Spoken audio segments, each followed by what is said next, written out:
All right, hey guys, welcome back to Kevirsyle Network for episode 4. My name is Kevin Davis. I am officially a podcaster now for the first time ever. I'm a writer, comic creator, author, entrepreneur with a lot of hats. As I've been told, I'm a go-giver. But today I'm with a great friend of mine. We've been friends for a couple years, been trying to work together for a couple years, but we've been both busy. So for the first time ever, our paths are finally crossed. So please welcome my friend Sabrina Santamaria. Hey. Thank you for having me. It's much appreciated, honestly. Uh, Um, and yeah, we have been trying to work for a couple years, but something always happens with one or the other, We have yeah. our own things going on. But Oh, again, yeah. thank you so much for taking the time to have me on. It's appreciated. Can you tell us something about yourself, what you do, and what you do? Okay. As of right now, I'm currently studying to get my real estate license. Oh man, Um, I know that's a and beast. yeah, it is. I last time I took it, I it's like 11 points from passing. So, you know, I'm like Ah, right there. So, literally you right know, there, just 11 points. yeah, Ah, exactly. So once I get that, I want to see how everything goes and then move forward, go back to college, get my business degree, so I have more experience, and as well by then I already have experience with handling business deals with mm, clients and everything. So, that's what I'm currently working on right now. Um yeah, I understand that are any new completely. projects with you? I have multiple actually. Especially on the business side, I'm currently in my master's of business administration. Oh, Um, okay. I I I launched 4 companies this year. I launched my That's publishing very nice. company, my media company, my beverage company. Yeah, I understand completely about the business side of things. I That's actually really start good. uh this one's my magazine I just started. Oh shit, that looks really fucking dope. Yeah, this is That's issue really cool. one. I just started. Okay. So when people ask what's my magazine about, the best way I explain it, it's a lifestyle magazine of mental health mixed with comic book culture. Okay. Yeah, That's a really so interesting take. I like that. so my magazine is about you get advice about if you want to enter the comic book industry. Um, there's articles about mental health because mental health's not talked about enough, Yeah. honestly. But I try to balance it out because it is a heavy topic. So I include comic book strips in the magazine as well, and interviews of other creators. So I try to reach out like other creators if they want to be a part of my magazine. I send like interview questions and they answer it. And I put like mental health questions in there, but no one's obligated to answer those if you're not comfortable to do that. Yeah, no. Of So, course, I understand. I came into this mentally like understanding what that was and preparing mm, myself for any questions that may or may not be asked. So I yeah. genuinely think it is cool that you're trying to make it where it's fun and enjoyable for people without it being so serious, while at the same time Hmm. still highlighting the seriousness of the situation. Because, like you said, it's not talked about enough, or at least it's not Exactly. talked about in the right ways to the right people. Yeah, exactly. And I mean, long enough. You know, I'm a mental health advocate and everything. Especially dealing with mental health myself my entire life. Um, like I kind of get over mental health by writing. That's why I'd say writing is my therapy. Because my mother's also a writer, so I get it from her. She taught me how to write, and I I freaking hate it writing with a passion. With the passion. But that was one of the big lessons my mom taught me was that the thing you hate the most, you're actually really good at, if you think about it. And I hate writing the most. And it turns out I'm pretty fucking good at it. Like, fuck it, my mother's right. God damn it. I was like, fuck. Oh, shit. I wanted to prove her wrong. I'm like, no, you're wrong. I'm like, fuck, you're right. Um, I mean, hey, look where it's gotten you. You released several books so far in comic books as well. So, yeah. And I'm incorporating my poetry as well into my magazine. Because okay. I fell in love with poetry because how You can put a lot of emotion in poetry by telling your story. Um, yeah. um, Honestly, yeah. that's really good. Poetry really is nice. Honestly, as a general one, I understand how it is an outlet for people Mm, to, express themselves, I guess more in a raw mental state yeah, more versus just articulating the emotions to get the story across. It's kind of more it's exactly. more vulnerable, it feels, at least to me specifically. Exactly. All right. I think you also write too, right? Or you Um like are you kind of going it's back and more like forth? a hobby. It's more like a Hobby. Yeah. hobby. I don't really like go out of my way to write anything that people would read, Yeah. because I write a little bit more intense stuff. The All right. last thing I wrote I think was a few years ago when no, not a few years ago, last year Mm, when my dog had passed. I had like written something about him. Like that mm, was the last time I touched anything. But in regards to potentially writing anything more, I probably would, honestly. Knowing myself, but maybe one day I could actually have the guts to share it because, writing and is a very vulnerable process, as oh, you it would know. definitely is. So it's Yeah. like, to show your work out there is a different process as well. So I commend you a lot for doing what you do, honestly. Yeah, I appreciate that. And yeah, the advice I always give people is that I always say take your time, and when you're ready, do it. But I was but and don't I also don't um care what other people think because tell the story that you want to tell. Because people going to Exactly. complain and criticize, that's just human. People do that all the time. That's But true. I would say, but just know, I would say, ignore the naysayers. The way my mom say it, ignore the naysayers because they're not your audience. They're just gonna hate on you because they're jealous because you're doing something they can't. Um, Yeah. so yeah, take your time. It is a very vulnerable process. It took me freaking a while. I published my first book in like 2022, but I took it down like like a year after because I hated it because I think it wasn't good enough yet. It was so thankfully I didn't get any sales on that book, so I took it down because it's a story about me, and I took it down because I didn't feel like it was enough impact on it yet because I had a lot to learn more about myself. Yeah. And now so I'm reworking the book officially because Okay. I've learned a lot more being in this business and just being in life, period. Um, and I'm also going to incorporate some poetry that in that book that's not in my magazine. That's actually specifically about me.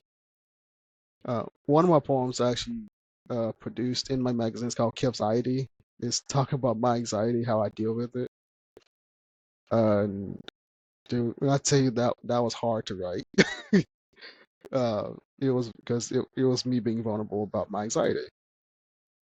And I was hesitant about doing this social media and stuff and doing this magazine stuff because I'm an introvert and I like to stay to myself. But I've gotten to the point where I was like, never know who I could potentially touch. And even if it's just one person, I did something right. So yeah, it's a very vulnerable process. Um, and when you have the courage to do it, I'll be the first one to buy it. Thank you. So Yeah, no, honest, and I if think you it's need any encouragement, you can reach out to me anytime. So thank you. I appreciate that. Just as a general, I think in general, like art is very, very therapeutic for most people, and it's really nice to mhm, see how people could connect on the same level when it comes to being human, and mhm, people could have a sense of relatability to it. You mentioned that, the first book you had written, you didn't like it, you hated it. It's mhm, funny, because I've heard a lot of singers verbally confess in interviews or in their music that they don't like their own music, that they feel self-conscious about their music. So I feel like this is also maybe we're also our toughest critics at the end of the day when it comes to our own yeah, work. But at the same time, that it could be a good thing if you use it properly, because it could definitely push us to do better in terms Mhm. of what we're working on. So honestly, you took that as a, I'm not gonna entirely give up on it, but this is a for now thing, and then you Mhm. went back to it and you're doing it a lot better now. So I think that that's pretty cool as well. That you didn't entirely give up on that project. You just circled back to it. Yeah, and I've gone through so many titles of the story of my life, and I just couldn't figure out what I wanted to name it until this year. God gave me the title. I was like, that makes perfect sense now. I was like, makes perfect sense. And I'll probably post a cover once I'm close to finishing the book on my Instagram and stuff. But I'm actually really excited about it now and get more confidence about myself. Um, and I'm really blessed, honestly, and I'm really grateful, and I'm truly humbled. Um, it's been a long journey, and it's going to continue to be a long journey, but I'm not giving up. Um, and that's literally my motto. It's never giving up. And if you're Honestly, yeah. yeah, and like I get that from John Cena if you're a wrestling fan. So never give up. But I would love to know more about this real estate that you're getting into. Was this always like your passion thing? How did you get into this? It's interesting. And honestly, I love interior designing, so I've kind of been like learning about interior design with real estate. But how does like what's the process in that? Like Jesus Christ, like did you know you want to get into real estate? Because that's a huge beast itself. Like good Lord. Yes. It I is. have friends that's in real estate, and I'm loving that more women are getting into real estate. I'm saying, holy shit! I was like, that's the beast itself. I was like, yes, please talk to us about that, because god Yeah. damn. Um, it's, I think it's real estate for me at least, it's a pit stop. You know, it's Okay. definitely not what I want to do long term. Long term, I'd like to have my business degree as well and pursue acting on the side, because I think ultimately, Oh, we got a if I future gain that Oscar winner. Got it. gain that experience Okay. firsthand and understand how it works in and out, you know, from both ends, I feel like that could be very beneficial to Yeah. me. For real estate, it's a whole process for sure. For the state of Florida, at least, they require you to have a 60-hour course, like Jesus minimum. Christ. Like they take Damn. attendance, and essentially Good Lord. they force feed you everything. Um, Wow. Everything with no time whatsoever. So you go over like maybe 5 chapters a day, more or less. So they basically have you there from 9 a.m. to 5 6 p.m. more or less. So Jesus. over 8 hours essentially. Once Oof. you have the required hours for the process, you are allowed to take the test in person or online. I'm gonna take it online because I did miss a couple hours, but I technically do have the required amount. Mm, So, you know, I'm gonna take it online just to make it a little bit easier on me, instead of putting myself in a testing environment where yeah. some people might, you know, get a little bit more nervous. At least I Yeah. know I do. Um, you have to Oof. get at least a 70% on Mm, their course exam for the school, because that's kind of like a screening on whether or not you're allowed to take the state exam. So essentially, when you pass the course exam, the 70%, you need to get a 75 on the state. And wow. you know, that's a different ball game. So basically, this is literally just a prerequisite I would need in order to get the state license, so I could actually maintain it. But it is definitely a whole process. It is a lot of information, stuff that I didn't even know about, honestly, that I found very interesting. They also, the same company does construction and like a bunch of other stuff. So I think it will be very beneficial. I'm also a photographer. So I think it'll be perfect, you know, if I could, you know, put up some listings and, you know, see if I can Mm, incorporate some photography into it, or give out some of my business cards at showings, whatever the case is. I definitely am the person who enjoys all forms of art and likes to mm, dabble in every little bit of it. but as of now, real estate is definitely a pit stop for me. I just want the financial stability so I could have the money to afford to go to back to college and get my degree. Because unfortunately, I don't qualify for financial aid, so I would have to save up for my classes and everything. But that's essentially the process: a 6 hour, 60 hour work course, the course exam, and the state exam. Mm, Jesus Yeah, it's Christ. Oh my God. Man, you're also a photographer. I actually started my photography too. oh, that's really cool. Yeah, Okay. I was like, why we take so long to work together? I don't know, Uh, man. I but yeah, yeah, I fell in love with photography and film study and like film studying and media studying. Um, I was like, I love being behind the camera. I'm not a, I don't like being seen. I like to show off other yeah, people. Um, so literally, um, my dad had me do photography for him for his business stuff because I told him about my passion in photography. He's like, okay, can you do this for me? Take pictures of me doing this for my business. I was like, sure, because he's investing in my talent and helping me be confident in my photography ability. So I'm studying that. And I have so much equipment. I'm currently studying so many cameras and different equipment I'm studying too for photography. And so luckily I have an editor that knows how to edit photos for me, so I don't that takes pressure off me. And it's so much fun. But at some point I still plan on getting like another photographer that has more experience than me, and so I can learn from them. And I can probably learn from you because you know it better than me anyway. Uh, since I now I wouldn't know say that that. since I know now I know you're a photographer. Um, but yeah, I love all art as well. And like I always love going to museums, like art museums, or well, any museum at all, music museum, art museum, science museum, museum and period. Um, like this art itself is it's so freaking beautiful, and it just I think art is really a really good outlet for anybody, honestly, to escape the world for a minute and just grow your imagination.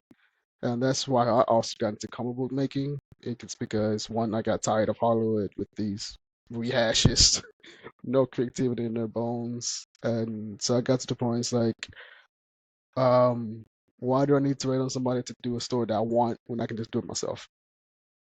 And Yeah. so I got into writing comics, and at some point I plan to like, when I get to grow my business, I want to make my own movies and TV shows at some point. Um, So acting, what's like, what you have like a favorite genre that you want to act in or anything?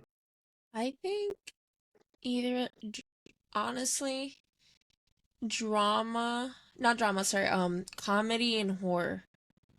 And if not horror, then drama. For sure, cuz my biggest strength is improv of any kind. Mine So, too. I'm very quick on my feet with Yeah. most things, and I feel that comedy leaves a lot of space for improv. Not only that, but it leaves there's so much nuance in what they write when it comes to comedy that there's so many like there's a million ways you could present that information as an actor, and to Mm, me, I find it very fun to get creative with it. And the same mm, thing with horror. I think I would make a great killer, a great demon. Like I think heck yeah. I think that would be so fun to play as well, honestly. Heck yeah. You I feel know, like it'll be more fun playing a villain than a hero.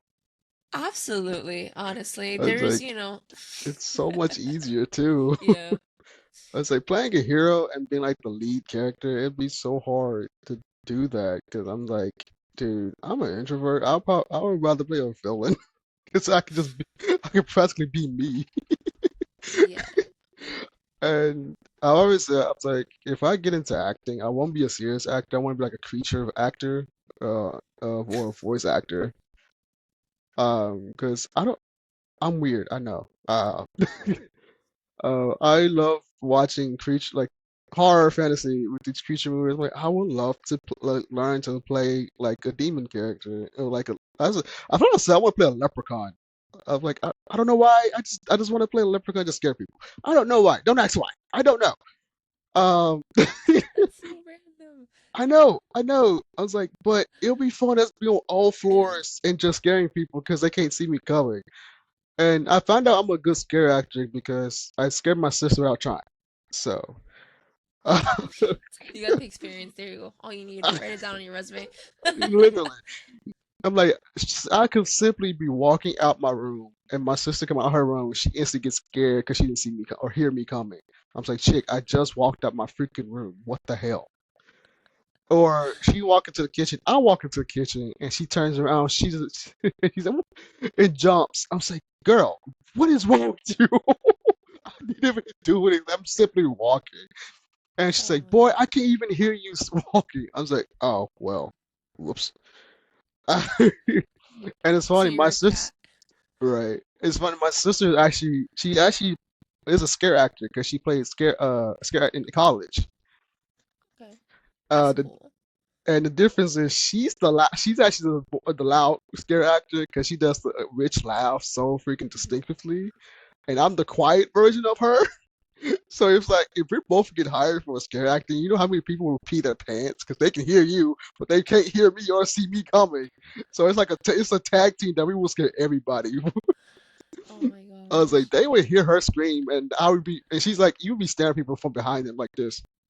I was like, probably. Uh, or I Honestly, just, that'd be a cool job. or I'll simply just be walking slowly behind them like this with a fake knife, and they don't hear me go. Oh my gosh. Oh my gosh! I was like, oh my lord, I'll be a great scare actor because I'd scare you without even trying. Um, and even with writing, horror and fantasy is my strong suit in writing. Because one, I take a lot of depression I held for years and writing my stories. and I explained that, and on like a different podcast I was on, the person asked me, "Do I like put hope in my stories when I'm writing that dark stuff out?" I said, "Yeah, depending." I was like, "But I do put like hope and put like a message in my stories, letting people know like don't do this shit or you get fucked up, basically." Long story short. And but I always try to put like a message in my writing to let you know that you're not alone. Like shit happens, life happens. Just don't give up and don't allow this darkness to consume you. So I always try to put like the mental health aspect in my stories too. Um, is so I always try to like find different outlets to spread awareness somehow. Even if it's through social media, like a simple Facebook post, Instagram post, or my books. I'm getting to the point I'm gonna eventually start making videos more and just start speaking about it.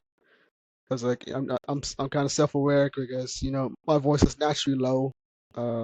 So I'm trying to get out my comfort zone more. That's why I started doing this and everything. Um, but could you like talk about, if you feel comfortable, talk about like how you deal with mental health when you're like working, especially in real estate and whatever else you're doing? Um, Ever since I was like 16, I was diagnosed with anxiety and major depressive disorder. Mm, And then as I got older, I developed a complex post traumatic stress disorder when I got mm, older. mm, So when it comes to having to do something very, I guess, in my head, very adult like, in the sense mm, of like having to discipline myself, having to make sure that I get everything done in regards to a career choice that I'm making, a heavy career choice. And mind, I'm also paying for the classes. Like, mm, and, I paid for all the equipment on my own. In regards to that, it's learning how to maintain, myself and all of that while still having the physical effects of everything. mm. So I get very anxious when I start to doubt myself simply Yeah. because I was I was I'm very used to like people always doubting me and always doing something. So it's a physical reaction for me when I start to doubt myself. So I can't Mm-hmm. let myself doubt myself because the second I do, my body physically starts to react to it.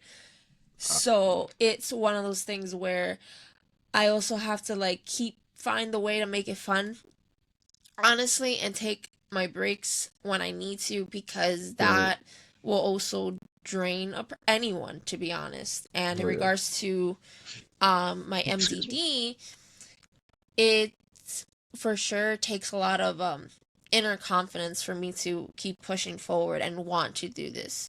Because at the Mm-hmm. end of the day, as much as the goal is financial stability, I can't let the journey of getting there, um, I guess, steer me away in any way. Mm-hmm. And I guess because I'm so used to having that doubt from internally, externally, whatever the case is, it's definitely a challenge for me to keep moving forward, and despite the odds, because the last time I took it I did not pass, so I'm still 11 points behind. So I'm trying to look at it like that, because it's true, it's only 11 points, and 70% on an exam is honestly, for me, I feel like it's a little bit much. I feel like 60 at least, Mm-hmm. cut me some slack. As well, I think just in general, I just get very anxious when it comes to any exam in general, because I'm not used to having to input, like, retain so much information. And that's another Yeah. reason I have really bad memory retention. Really bad, unless it's for Yeah. acting or Same for music. me. Same for Like me. anything else, anything that's not creative, I can't remember. So, I have to work Yeah. basically 5 times as hard to retain any information when it Oh comes to yeah. studying.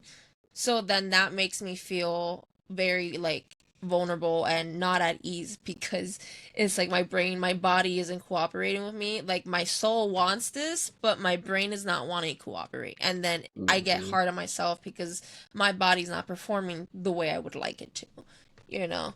Oh But I yeah. feel that, at the same time, a lot of people struggle with that. Even if you don't, struggle with mental health, I think everyone, some way, somehow, feels some type of way when it comes to a serious career change, because Oh yeah. that is a big change, ultimately, you Oh know. yeah.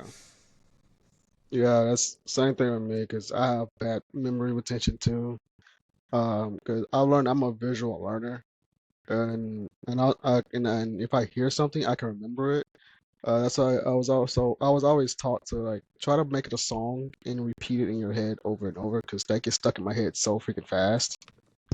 Um, that kind of like literally when I'm like I know that works because sometimes I have random thoughts about like in music that I was taught like years ago from like elementary school. I was like, why the hell am I thinking about that? I'm like, but I mean, why do I remember that actually?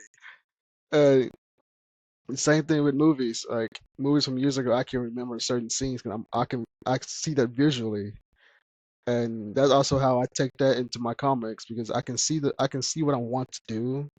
The part is how did I write it out to explain to like my artists or what I want for the story. So I use like clips from different movies. I'm like, it's like this, but I want to twist it to make it my own this way. So yeah, memory retention is Jesus. I understand that completely.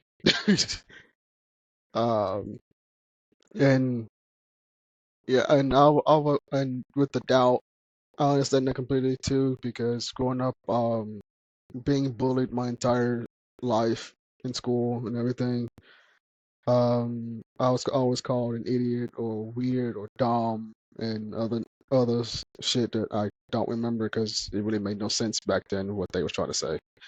Trying to be cool, I was like, this just gonna be temporary, right? Trying to be cool ain't gonna get you anywhere. That's true. I'm like, I didn't learn that till high school because I was like, being cool really not gonna get you anywhere. So I really don't care what you say to me. Um, and you know what's funny? I never even thought about starting a business at all, like at all. It was not my passion whatsoever. Like in high school, people always tell me, I'm gonna start a business. I'm like, I don't know what the hell I'm gonna do. I'm like very nonchalant, and I was like, yeah, I don't know what I want to do. I really don't. Um, And it was like in my ninth grade years when I found out that I had the gift of writing. It was my first exam. No, first. Well, it was an essay, so I called it exam. So it's, yeah, ninth grade African American history class, and my teacher graded us or scaled us or whatever he called it from like a 1 to 5. Whereas a one that you badly need help. 3 is where you're there, but I want to push you to college professional level, and that's where 5 is. It's like that professional level. First exam I get it back, I was 3. I was level 3, and my teacher's like, "You have a gift in writing, and I just want to push you higher." I'm like, "I can write. I freaking hate writing." I'm like, "I freaking hate writing." Um, and so from that point on, I kind of just started dibbler dabbling, figure out writing. Got advice from so many people, my mom, my teacher, and then senior year of high school, I went back to my other teachers and showed them what I'm at now after those 4 years, and they was like, "Oh my God, you have so seriously grown." And I think it was like after I graduated high school, I want I still don't know what I want to do. I still don't think about business or anything. Um, so I kind of started like designing clothing. So I kind of because I got inspired by these like YouTube influencers about their merch and stuff. So I started researching and like I can make my own clothing, really? And so that's kind of like my entrepreneur um status kind of started is creating merchandise, and my creativity started flowing, and I was like, I think I can do this. And my last 9 to 5 job was my summer job at my leadership camp called Bridge Builders, and that's where I learned how to work with a team and and I was a activity support team member where I had to build up, take down all the activities for the facilitators um for their color groups, because they separate groups by gold, red, green, blue. So I had to run around everywhere all day long in the summer. You know, it gets hot as hell. You know, your boy was tired as hell, but I had to keep going. So that's kind of like where I learned stability and stamina and how a business operates, especially working as a team.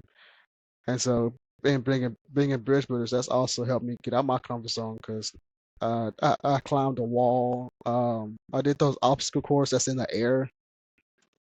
Oh Uh, shit. yeah, yeah. Like I mean, like on actual trees in the air, like outside. And yeah, Oh, I'm not talking about that's just in the pretty cool. building. I'm not talking about just in the building. I'm talking about outside itself. And I jumped off a tree. I was freaking terrified out of my mind. But when I did it, that was fun as hell. And I plan to go. I hope to go back eventually to do it again because I'm older now. I'm not an 18-year-old kid no more. Um, I was like, when that time comes, I want to go back at least one last time just to just to go down memory lane one last time before I officially say goodbye um to it.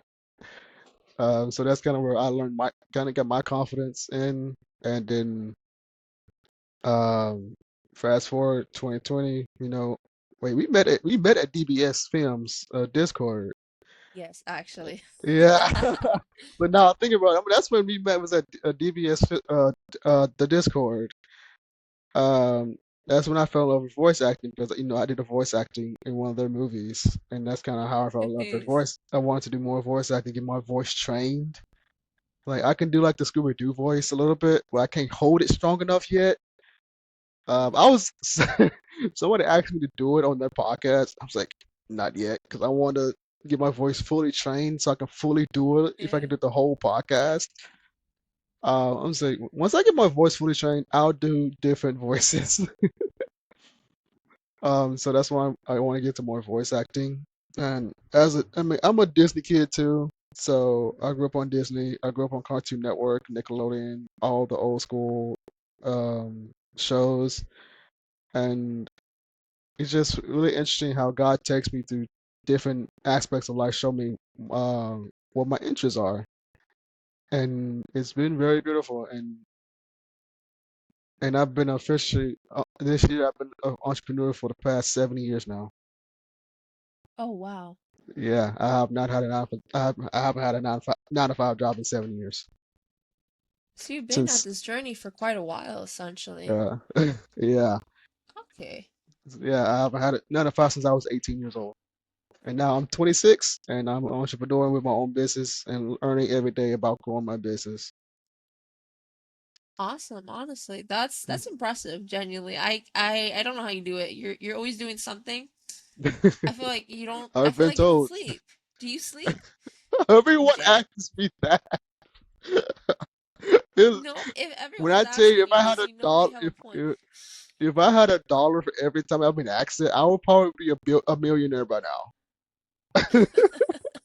Because I've been asked that so many times. I was like, yes, I'm trying to sleep. It's just the thing is, I don't go to sleep like 2, 3 o'clock, 4 o'clock in the morning sometimes. Maybe 5 or 6 in the morning. And people's like, dude, how the fuck do you do all these projects at once? And it's like you just like, do you sleep? I'm just like, I'm trying to get better at it. I'm like, because literally there's been times I be up all night. My sister gets up like 5:50 for work. That's when I'm going, and that's when I'm going to sleep. And they say, dude, you need to get some rest. Like seriously, because you have a lot going. You just need to. I was like, I'm getting better at it. I've been trying to go to sleep at least like midnight, 1 o'clock. That sometimes still don't work because my mind just keeps going and going. So my mind's like an entire roller coaster. So when I have I have so many ideas I need to get out of my head. So that's why I'll be up like 5 o'clock in the morning. Well, yes, I'm getting better at sleep. Don't worry, I'm getting better at sleep. Well, I'm like 50% better. Okay. Progress is So progress, man. yeah, it just really depends on the day on what I'm doing. Um, so yeah, but yeah, I'm trying to get better. Okay. I mean, that's good, honestly, at the end of the day. Just you're caring about your projects, and seeing every time you release something, I Mhm. get overwhelmed. And I'm not even you. Oh So, wow, really? yeah, honestly, I Oh see that. I'm wow. like, oh, like, but then again, everyone's like, journey is different. So to me, what may seem like a lot, like, seems manageable for you. But even then, like, um, you're a very hard worker and you've been at this again, like, a very long time. And you found the passion for writing, which is honestly really cool. Funny enough, I also figured out I could write in high school for the state exams. Those Oh were always my high wow. scores. Writing and reading were always like the higher scores, and they did the scale from 1 to 5, and I think I got a 3 or 4. I can't remember. It's been a Oh while, wow. but funny enough, I did come across that like concept as well for the same Yeah. reason. Oh wow. That is beautiful. Oh my God. But you get overwhelmed when you see my posts about stuff. That's interesting. Yeah, I see that. I'm like, oh man, good for him. I could never. It's Oh, because you have a beverage company, you have like a million books, and you have a comic books, and you have the podcast on top of it. So, and podcast editing on its own takes so much time, and it's to look over and just use clips to promote it on your Instagram because that's mm, another process. Your business can't grow unless your social media does. So it's like being on top really? of it, being Tell me consistent. about it. That's a yeah, I was like, tell me exactly. about it.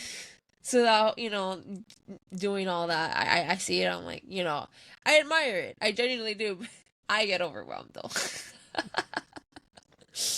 Understandable, understandable. Luckily, I've been blessed with the editor that helps me keep balanced and keeps me organized. Literally on my birthday, on when was my birthday? It was on Labor Day. It's like my days are off right now. But later on my birthday, Monday, my editor text me. She said, "You better not freaking be working." I was like, "Shit." And she's like, "You better have fun. It's your freaking birthday. Happy birthday, by the way." And I was like, "Good Lord." I was like, "I'm not working. I'm watching The Country." She said, "Good." I was like, "Jesus Christ." And then on the flip side, my other friend, another friend of mine said, "You better not be working." I was like, I'm saying, good God. And the funny thing is all the women, my friends, all the women tell me you better not be freaking working. I'm like my bros not even telling me shit. The woman's coming to me, yeah, you better not be freaking working. I'm like, fine. God damn it. Self care is important. That's why, you Yeah. know, the grind is too. But you have to take those breaks, especially on your birthday. I think that's hilarious that they like low Yeah. key scolded you. They're like, no, Like you to like better not stop be working, working. whatever it is you're doing, go have fun. That's awesome, Oh my honestly. God. And I'm like, I'm not working. I'm watching The Conjuring. I'm watching a different. I'm like, I'm watching the show. It's like I got into this show called Orphan Black. I'm currently watching the series now, and I was like, I'm not working. I'm watching. I was like, I'm not working.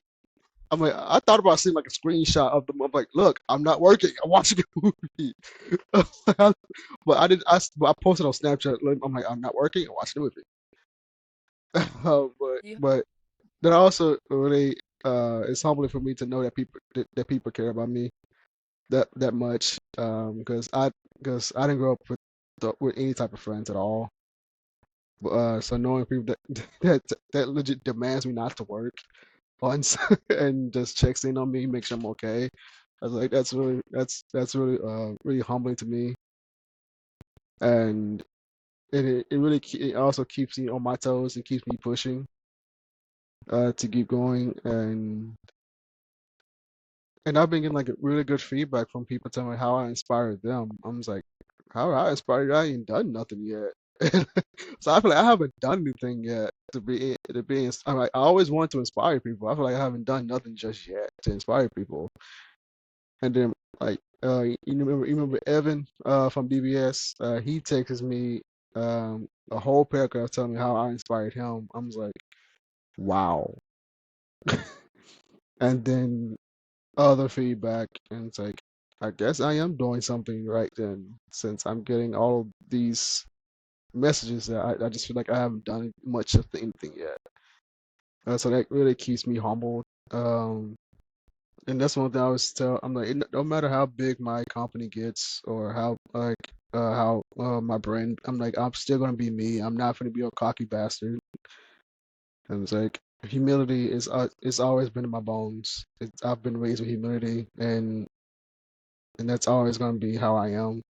It's like I don't care how much money people try to give me or stuff. I'm gonna give it right back to people because one of my goals is I'm currently want to save up to make a big donation to like Make-A-Wish and like to different charities. Because actually I've seen like your posts on Instagrams about different charities and stuff. That also inspired me, by the way, when you post like those charities that you tell people about. I Uh, do a lot of that. I don't know which ones you know. I don't.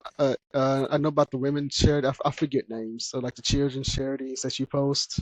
Um, It's been yeah, a while since I've done it, but yeah. I But I do still know what you're remember referring them. to. Yeah, but I Yeah. still All right, remember them. that's good. So I'm like, I want to make a big donation to charity that's actually helping people. So like Make-A-Wish. I love children. Um, and I just want to give back to people in charities help because people's lives are are crazy, and I just want to be like that light to help other people, especially see with everything going on in our country. It's Jesus Christ. I'm not trying to be political or anything. I hate politics, but that's just my heart. I just want to help people. The best way to explain it. Honestly, yeah, that's very admirable, honestly, because usually people are just, I guess people are too involved, you know, Hmm. to practice, having empathy for others as frequently as they should, you know. And life is tough for everyone at the end of the day, we're all have our own stuff going on. Oh yeah. So it's kind of it's refreshing to see when people go out of the way to advocate for stuff like this and to go out of your way to help others, because Mm-hmm. again, you could easily not, and a lot of people don't, But the fact that you're choosing the path that is not as common, but it's also just it's the better path, honestly. Even Mm, sharing information on like the charities, even if you can't donate, would do a lot. Just mm, reposting and all that. But that's good that you have that desire, honestly, because I think that's gonna help with your writing as well. I feel like the more experiences you get with others and their lives and not just your own, kind of will open up a new perspective, and I feel might improve the writing because it, mm. it, it comes from a more nuanced of place. Yeah. And that's also why I started my magazine too. It's like trying to be like a marketplace to promote others too, and not just myself. That's why have other creators in my magazine because I want people to also see. I'm like, oh, these people out here too, working their asses off. You should check out their stuff too because one, they have a beautiful heart, they have great storytelling, and if you just sit back and just read their story, I think you will love it. And I try to like that's I te- my media company kind of became a brand management company at this point because it is my holding company because I have multiple brands and I'm helping my friend who's also my business partner with her business now. So I've been studying brand management as well because I went to meet her in Indianapolis back in July for the first time. We've been friends for a couple of years from TikTok and we met for the first time in Indianapolis. Then next thing I know, she asked me if I could be her brand manager. I'm just like, what? I was like, what? I didn't know what the hell that was at first. And then I looked it up. I was like, that's technically what I'm doing. My brands. I am managing my brand. So I was like, fuck it. Yeah, sure. Uh, and she was like, you like she said that she's basically telling me that I have a really good sense of business on the business side of things. That she needs help with. And I was like, I know enough to not. I mean, I know enough for you not to get manipulated. Especially business deals and stuff. Um, and I know you wanted to get into business, so if you want to talk about that someday, you got my social and you got my contact too, so we can talk about that privately about business stuff. Um, but yeah, but yeah, yeah, I actually, and I'm planning on starting my own nonprofit at some point too. Um, to base another outlet to help people too. Because in I got inspired to do for charities from Bridge Builders where I worked at and also been there for through school because they're a nonprofit and they help like clean around the community, teach us to be team, um, teach us to be a team, and literally we walked around downtown of my city and cleaned up the streets. And when I tell you, it looks so horrible, and that's also that put a spark in me. I was like, dude, can like this is disgusting. Can we be humans for once in our lives? Like, come on. And then, uh, especially then disaster season comes. I'm like, I want when these hurricanes come, I want to fly out to like places that got hit really hard to help people get food, to get supplies, to get shelter. For God's sakes. I'm like, because barely anybody's helping with that, and it's really freaking sad that humanity has just been like become so cruel, and I see people laughing at people getting hurt. I'm just like, are you kidding me right now? Like,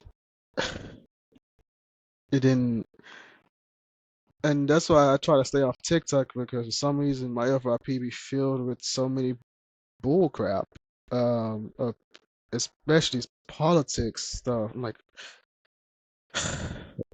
it's really annoying. I'm just like, why why is it funny to you that you laughing at other people's pain? Like, are you kidding me? I'm like, from this to relationships to whatever, people just having all these debates, and it's not really debates, it's just arguments. And I'm just in the comment section. I'm just like, this will work if you actually just went this route and not be complaining about this and this and this. And of course, I have some trolls trying to tell me. I'm just like, oh, you a simp and bull. I'm just like, so I'm a simp because I respect women. Okay, I'd rather be a simp than a dickhead. So, um, and and honestly, when I see your Instagram stories, when you say you're a man eater, I laugh so hard. Oh, yeah. And then I Yeah. see the post you post. I'm like, ah, that's what she's talking about. I was like, I was like, oh God. And I'll be like, oh, I'm Yeah. sorry, you deal with that bullshit. Yeah. Yeah, no, my boyfriend knows I'm a raging man hater, Yeah, like 1,010%, because they're stupid. But for the literally. I'm not referring to let's be Oh, I honest, know. the Oh, I know. I was let me like, when I look, clarify that. I laugh at that post. I'm just like, well, I'm not the one she hates, so I'm just gonna laugh at this. Yeah, I was exactly. like, if It's you get also offended by her post, you're the problem. You're the one she hates. exactly my point. It's like there's no reason for anyone to get offended unless you apply to Yep. that scenario. Yep. I also my boyfriend's best friend at some Mm, point, I think like a year ago, mm, called me the I can't remember the term, but he essentially implied like I'm a someone who seeks justice a lot, and I'm uh, like a feminist warrior or something. He said uh, something like that, and I said, yeah, I tend to I like to embarrass men online if they're behaving a certain way. uh, I remember one time, some random ass man was like trying to fat shame me, and I was like, "You're trying to claim that fat is all these negative things, like that's disgusting and it's bad for your health and all this other shit." oh my First of God. all, and it's like, first off, I'm not fat. Second off, even if I was fat, I still wouldn't sleep with you. What does that say about you as a person if you think being fat is such a bad thing? That you can't even Right. sleep with the fat person, even if you tried. What does that say about you? Oh It's like my just God. embarrass them, make them feel small, honestly, because that's what they do to women online. Mm. Use their same logic. If they want to use shame and their lack of empathy, to attack others online, why can't I do the same thing to them? That's true. They one of my another friend of mine, Jasanya. Shout out to her. She's a fantastic musician, entrepreneur. She inspires me every single day, and I'm actually working with her on a project I cannot talk about. But she does like women advocacy, uh, talking about relationships and everything, mental health as well. And when I tell you, when I look at her post and I see the I used to go to the comics. Comics, comments, not comics. Jesus. I instantly go to the comments because what she posts makes so much sense, and I just know that's gonna be some crybaby men on her freaking comment section. And I politely, before I even watch the full video, I see the caption. I read the caption. I say, "Oh shit, comments, what they are." And as soon as I go down there, I'm saying, "Crybaby, crybaby, crybaby, crybaby, crap." And it'd be like the simplest things as to where she said, what was the post? Fuck. It was one that really got me. That fuck.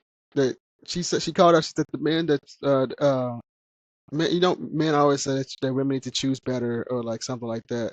And she mentioned that a lot of guys actually are very good at manipulating and can hide their actual true self. And and of course she looked very beautiful in her video and everything. And of course some men talk about her clothes looking like a slut and come out her cleavage and stuff. And I'm like, first of all, she ain't showing nothing. Second of all, she's beautiful as hell. She's my friend, so don't ever fucking disrespect her. I was like, I don't need to defend her because I don't need, but I do it because she's my Yeah. freaking friend now, and I'm finna defend her because she's my freaking friend. And of course, I was like, as a man, I agree with this post. And then some boys can like, I mean, some basically trying to say I'm not a man and shit like that. And it's like, so I'm not a man because I'm not toxic? Like, yo, dumbass? And so your definition of a man is being a toxic little childish man puppet. But an actual man actually knows how to respect a woman Yeah. and actually know the difference between a man and a boy. And it's Yeah. like, and then some random fake accounts call me a simp, and somebody, bro, she's not gonna have sex with you. And I was like, I don't care. I was like, she's my freaking friend. And then somebody said, oh, she put him in the friend zone. I'm like, she's not gonna sleep with you, bro. I was like, that's what the fuck I just said. She's my friend. Yeah. That's weird. And that same day, me and Jasonia laughed about it on a phone call. I told her about it, about the comments. And she said, and I was like, I don't know how you deal with these dudes on a daily basis. And I thought I told her, I was like, but I told her I thought about saying this in the comment. I was like, I have something that you don't have. I'm saying one, I'm actually have a friendship with her, and two, I have her number, unlike you can get it. So I thought about getting that. I thought about getting that petty. I was this close to getting that petty. But I was like, I literally told you I'm friends with her, and you literally trying to think you doing something because oh friend zoned him. I'm just like, okay, that literally just says she's one of my friends, and I work with her. I Oh my was goodness. like, I don't understand why. Dude, I'm like, as a man, I don't understand why men get so upset over over this stuff or anything about women. I was like, y'all want to enslave women so bad, but and it's really freaking ridiculous. Your mic.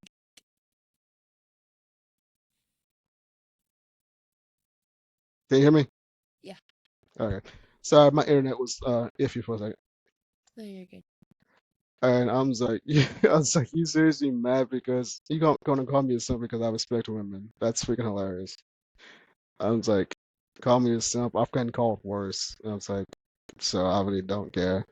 Yeah. And I was like, I remember I once said I'm a feminist, but I want you if a man can be a feminist. So I kind of stopped saying I was, but I'm saying I support women. That's how I support women. Um, and I will stick up for women that's being disrespected. That's feminism.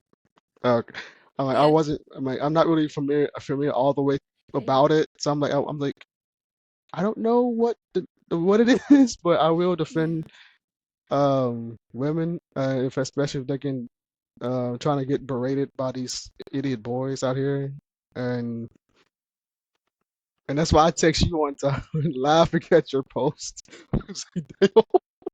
I was like, and I'm sorry you deal with these idiots. Like, good lord, especially with the Taylor Swift and Travis thing, and I'm just like, okay, this just got awkward. They are so, oh my God. They have no uh, IQ or EQ whatsoever. And a lot of the stuff they say is just projections. it They're like, when they is. call It women a really is. slut for what they wear, it's like you're Mm, telling me that you look at women like that when they dress like that, or, and you find it an issue when someone who dresses like that wants to have like an important, valuable opinion of some kind. Because now you're yeah, triggered over what I'm wearing. Like, exactly. he's like, why would you care this much unless you were viewing me like that? And the friend Exactly. zone thing that they said to you, it's inherently like you think that's a bad thing because you don't value a woman's company as a friend or otherwise. All you see them as is something to attain. And Right. you trying to use that as an insult. Like you're just projecting. You can't have friends because anyone you befriend is just someone you Exactly. want to sleep with at the end of the Exactly. day. Like that's literally what it is. And they hate the idea of femininity so much that when a Mm, man supports a woman and their right to exercise, their rights in general, they get so triggered and then they look down on it and they like they did with you, they call you a simp and all. Like why would they, and it's also like when men embrace the femininity when they're in a relationship as well with their woman, they're like, oh, simp. It's like, no, we all have masculine and feminine energy within inside us. It's a matter of finding what balance works right for us because my mm, ratio might not be the best ratio for you. Mm, racial for someone else. Like, we have to find our inner balance, and that's perfectly fine. But they don't want to do the inner work.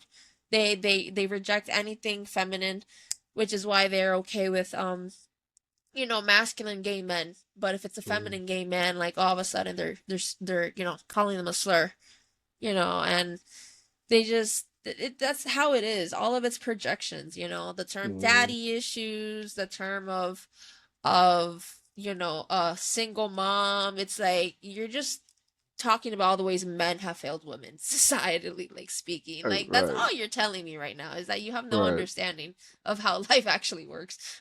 right. And I've seen like these memes that people post talking about what a man look like. He's raised by a single mom. He'll be gay and stuff like that, or raised by a father. I was like, first of all, I was raised by a single mother. Second of all, I was the only male in my freaking house my entire life, and I didn't turn out like that. Like, Yeah, and no disrespect to the LGBTQ at all, by the way. I want to make sure I put that out. you're good. Um, Third of all, when you think about it, a lot of these toxic men are coming from fathers a lot of the time, are coming from more on the father side. If you think about it, I'm like not every father, but a lot of them do come from a father side because that father didn't break the cycle that uh, Exactly. that um that hurt cycle that he still got bottled up. I was like, so that means one is projecting, two is wrong, three is stupid, and four, you must be a sad little boy in his mother's basement on his laptop being a keyboard warrior because you have no life. Um, um, and I'm like, dude, y'all, I'm like, people just need to grow the hell up. And it really does infuriate me when I see all these men just on their phones and just bashing women just because they want to, and bashing us real men that's actually supporting women want to bash us because we understand what y'all go through, and then vice versa, y'all understand what we go through, and then it's like, any of this can be resolved if we just communicate like adults for once, like, and just understand from each point of view and just communicate and come together with a resolution that can help everybody. But of course, you have to have an open mind for that. Yeah. And Um, empathy. it, and empathy and humility and Jesus Christ. Yeah. I was like, I honest, and I've actually been holding this in for a while, so it was fantastic you signed up to be on my podcast because I knew I could talk to you about it, and so oh, we can, and because Jesus Christ, oh my God, I just can't stand it. I really can't. can Um, we curse here? we've been Or doing is this the this entire like time. We've been doing that the okay? entire time. No, okay. I So just I didn't want to assume. Okay, if you give me the if anyone gives me the opportunity to talk shit about a man, I would. It's like, oh man, let me hop on. There's this rhetoric that like I was like, well, I'm like, that's feminism. different. And like, there's a difference between a man and a boy. I'll always say that. That's a difference between man and boy. I'm like, Yeah, she's a boy hater. She's not a man hater. She's a boy hater. That's the difference. yeah. But, I mean, but that's, I I'm like, but avoid that she's, I'm word. like, she's a man that's, no, she's a boy that has a man body hater. There we go. Yeah, There we go. honest. There we go. That's It's how you explain it. exactly. And if There's y'all, a I'm like, y'all better not come in the comment section trying to bash her when you see this episode because I will go after you. oh my god, Not literally physically. like I will respond to you politely and tell you about yourself. I'm like, not a this is not a. physical threat, I'm but like, an not a physical emotional thing. one. Yeah. I'm like, I will. I I will politely respond to you saying, "Do not bash my best friend." yeah. Second of all, grow the hell up. Third of all, get a life before I block Yeah, you. exactly. I'm gonna politely put my response to them, and then if you see it, I'll probably block you before you even see it, or you might be able to see it after I block you. So I don't know, but there's trolls everywhere. It's so sad. Yeah, honestly. And it's like it's ironic because feminism helps them too, Mm, It projects the concept of like what is meant to be masculine and that femininity is okay. So it's Mm-hmm. like, if they express the vulnerable side and actually, regulate their emotions like they're supposed to, instead of just suppressing them and then letting it blow up with anger, and Mm-hmm. violence, it's just we would move forward so much as like as society. Mm-hmm. And it's also like this would help you, man. Like you guys would be much like better off, genuinely, emotionally, mentally speaking. A Mm-hmm. lot less men would stop. They wouldn't off themselves, honestly, if they, Mm-hmm. dealt with that. So, there's not much you could do about that. All I could do on my end is just surround myself with people who understand, that's wrong, and they hold, their friend group accountable, you know, and just have that energy in my life. I can't, control what they do, but if, they're gonna come in my comments, harass me, or come in my DMs, because it's happened, unfortunately, I will go off, no problem. I'm not seeking arguments, no way, Mm-hmm. shape, or form. It comes and finds me. I'll end a fight. I will never start it. Yeah, facts. Cause I don't start fights either. I just politely respond and just move on. I was like, I got too much things, I got too much important things to do. So I'm just politely respond, and if you respond back, I'm done. I'm not gonna respond anymore. I made my peace. You want to keep going? I'm not gonna go back and forth with you. Um, so yeah, I was like, if we just get to the point where people just grow up, things would be so much better. And the funny thing Yeah, is, I haven't told anybody this, but I'm thinking about it. My friend group is mostly women. I was that's a like, good it's thing. mostly women. I was like, I have like a few brothers that's in my friend group, but for some interesting reason, I get closer to women very easily. I was like, but it's probably because I grew up in a household full of women and I understand women very easily, and I know the difference of who when and I know the difference between what women are saying and what boys think that a woman is saying. And because a lot of dudes think that a woman is bashing a man over something, and I look at the post, I'm like, she's actually talking about this, this, and this. If you actually just read the caption, by the way, that's the other thing. People don't read. That's the other thing. They quickly get emotional. They don't read at all. I was like, my God, that's not what she freaking saying. And like with my friend Josiah, when she makes posts about relationships and stuff, so many people like that's why you're single. You have this entitled mindset. I was like, no, she doesn't. This is what she's actually saying, you idiot. Yeah, She's breaking down how a relationship works. I was like, she's not telling you that that she wants a man to pay all the bills and shit. She's telling you that if you come into her life and try to relationship, if you're not bringing anything that if she basically said she's not going to carry you if you're not bringing in anything to build with her. I was like, if you're trying to date her and try to and you don't have if you don't have basically if you're not goal driven, if you don't have that tenacity to work together and to build a life together, she's not going to deal with you. She's not going to be your mother. And then I see all this stuff on social media, this 50-50 thing. I was like, 50-50 ain't the freaking problem whatsoever, if you think about it. The problem is both sides think they're entitled to something. That's the problem.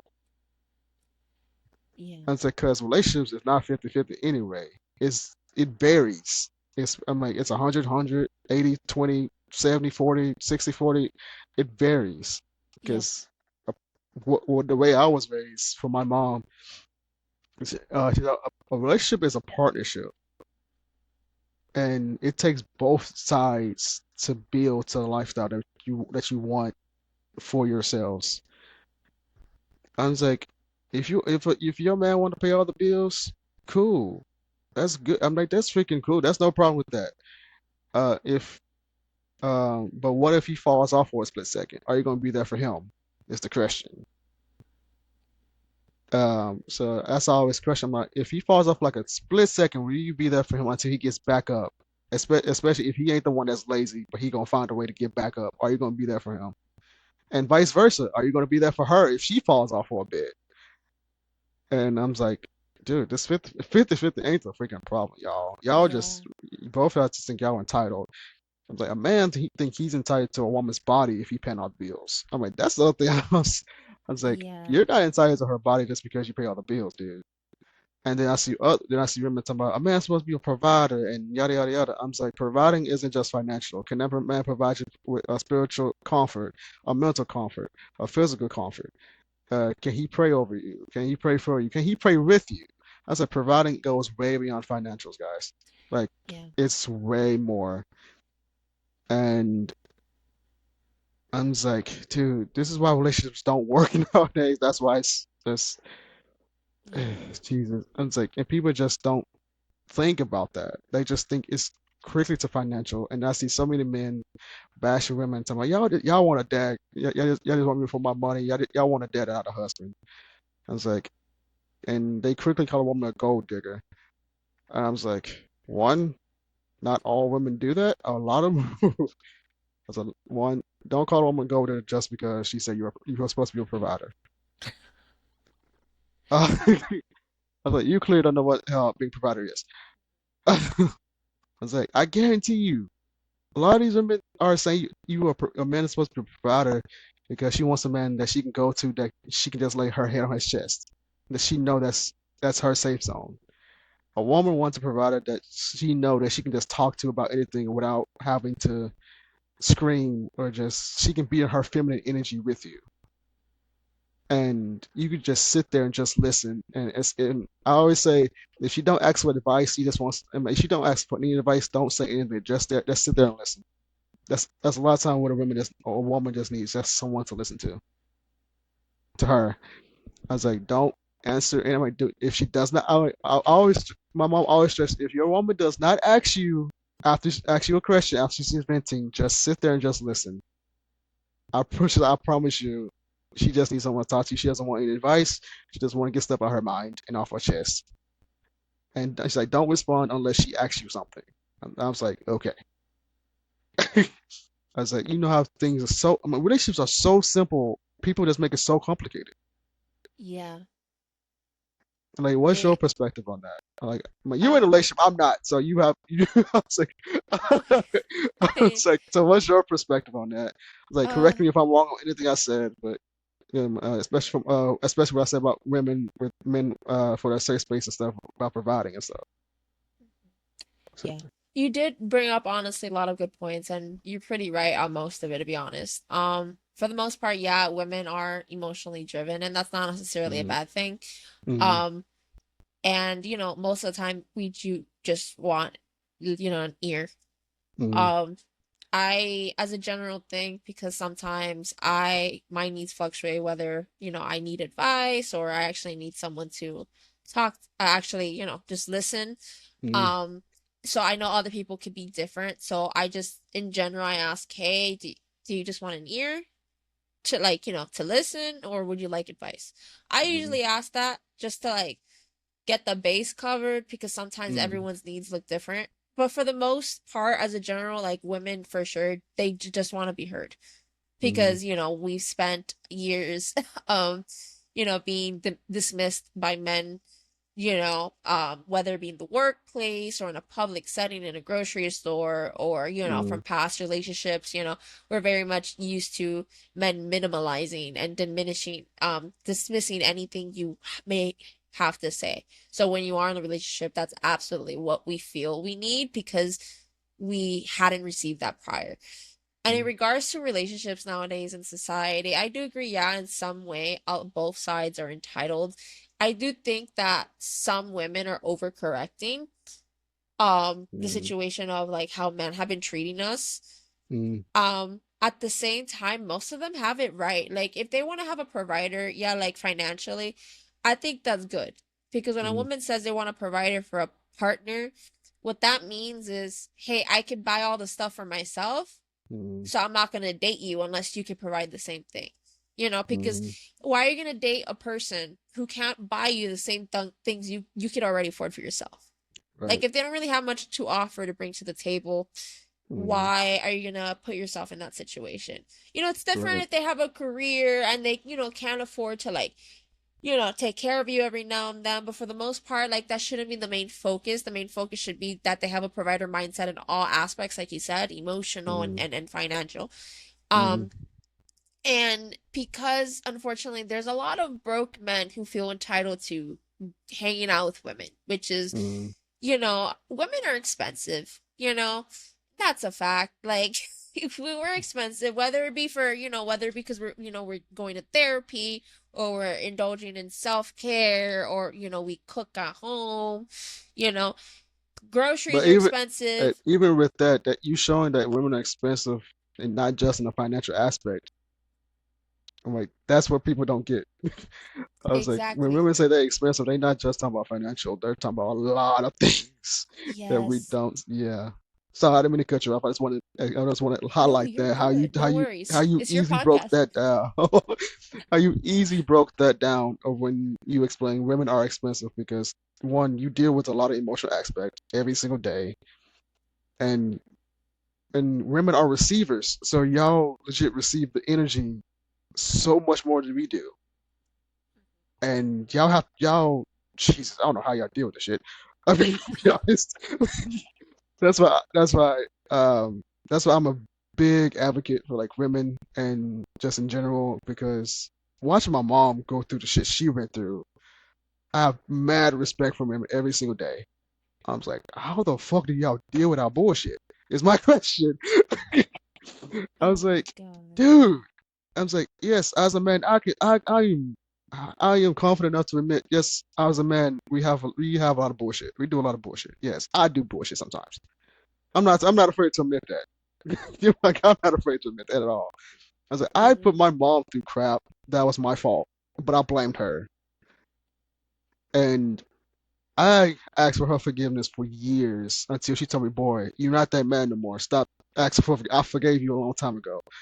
I was like, I just want to be sure because that's my mom. I don't want to lose my relationship with my mom, like No, even of with my course. sisters. And dude, yes, women are expensive, but it ain't. But as soon as a man hear that, they automatically think, "Oh, you just want money and shit." I was like, "Good Lord Jesus!" And you just broke it down so easily, explaining what that meant. And Yeah. can you just please expound more on that so people can actually know exactly what that meant, please? Yeah. For sure. Women are reciprocators. Mm-hmm. In the terms of biology, women have the 28-day cycle. So our hormones Mm-hmm. literally fluctuate versus where a Mm-hmm. man's is a 24-hour cycle. So biologically wired, men have the better capability to lead and to guide, whereas women cater a little bit more. We are Mm-hmm. not going to give our body and our soul and our time to a man who cannot provide the same level, because Exactly. I wouldn't be with my partner today if it wasn't for the fact that he gives me stuff I already give myself. Mm-hmm. Because the main thing is self-love. At the end of the day, like, Okay. I got to take care of myself.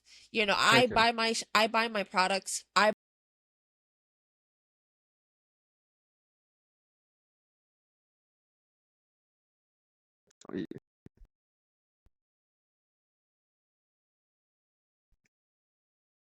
There. Oh, Okay. There you go. okay. That was Okay. Now I can hear you. okay. What was the last thing you heard? Then in that case, Buy I thought, buy your products. yeah, okay. So I buy Yeah. everything. Yeah. I pay my bills. I pay for all my own shit. Mm-hmm. And I'm my own therapist, and I have my Mm-hmm. friends. My friends do the same thing for me. They're there for me emotionally in all the ways that a friend should.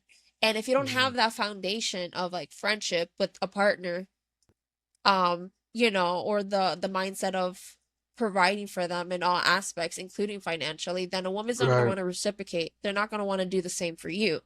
Exactly. They want to feel you. A man needs to create a safe space for a woman, for them to be themselves unapologetically, and then Mm-hmm. happy, happy wife, happy life doesn't mean, oh, like, ignore your boundaries and ignore your needs to, Mm-hmm. I guess, make sure your wife's happy. Is no, if your wife's happy, she's gonna give double.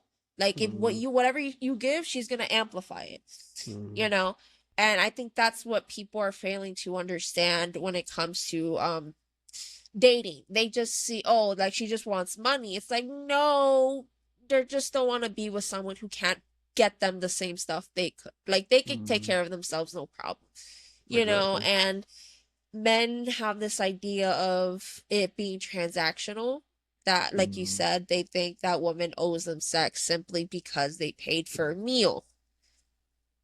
jeez. Like, if that was the logic, then at that point, women would be jacking off after every meal that they buy themselves. If that was the fucking logic. Like, that, it's not, yeah, it's not realistic, honestly. Yeah. And I do, and like you said, it's not 50-50. When it comes to relationship, sometimes, the man or the woman or the woman or the man, whatever, you identify as, like, you have to pick up the slack every now and then. Like, Mm, partnership is inconvenient. And if you don't have that foundation for friendship first, it's not gonna go well. Because exactly. if you see them as a friend, first and foremost, the extra shit is just beneficial. People get into a Mm, relationship for the romantic aspects of it, and they only see each other in that romantic aspect, the romantic sexual part of it, instead of seeing them as their best friend. And that's why a lot of relationships don't work out, and that's why a lot of men, unfortunately, like, they lust after other women when they're currently in a relationship with a woman. It's like you're lusting after other women because you only see relationships as transactional, as sexually transactional specifically. mm, You wouldn't be doing this if you saw them in their entirety, as a friend, as a woman, as a partner, as a, you know, just as a wife. They need to want to be a father. They want to, not just be, not just have a wife and kids, but be a father, be a husband, and provide what women unfortunately have been deprived of for so long, because, we have been carrying the emotional labor for men for centuries. And it's mm, time for them to pick up the slack, because financial is not cutting it anymore. Women make their own money at this point. And if all you have to provide is financial, then, like, respectfully get out of, like, their DMs. mm, But exactly. yeah, honestly, you genuinely had a lot of valid points, because let's be honest, a lot of people have negative mindsets when it comes to dating, and society wants to overcorrect a little bit too much. A little bit too much, man. I was like, um, I was like, granted, I haven't had a relationship, really. I was like, I've always have, like, I'm not really sure if it's a situationship, but it was like a situation in friendships, where I was like always there for a friend, um, but they was were never really there for me. But I was like, I just didn't really care because I love to help people and give back to them. I was like, I'm not gonna hold anything up your head. I just like helping people. I'm like, I'm not the type of friend to say, I'm like, after all I've done for you, like I hate that. I was like, I really hate that. Like, I don't expect to get a payback at all. I was like, that's up to you. If you want to do something for me, cool. I'll appreciate it. I'm not trying to. I'm like, I'm not helping to hold a debt over you or whatever that bullshit people do nowadays. I was like, I'm doing it because you needed a friend to help, at that moment, and and God sent me to be that friend, and we're going to see. And sometimes friends are there for a season, and then there are friends that's there for a lifetime.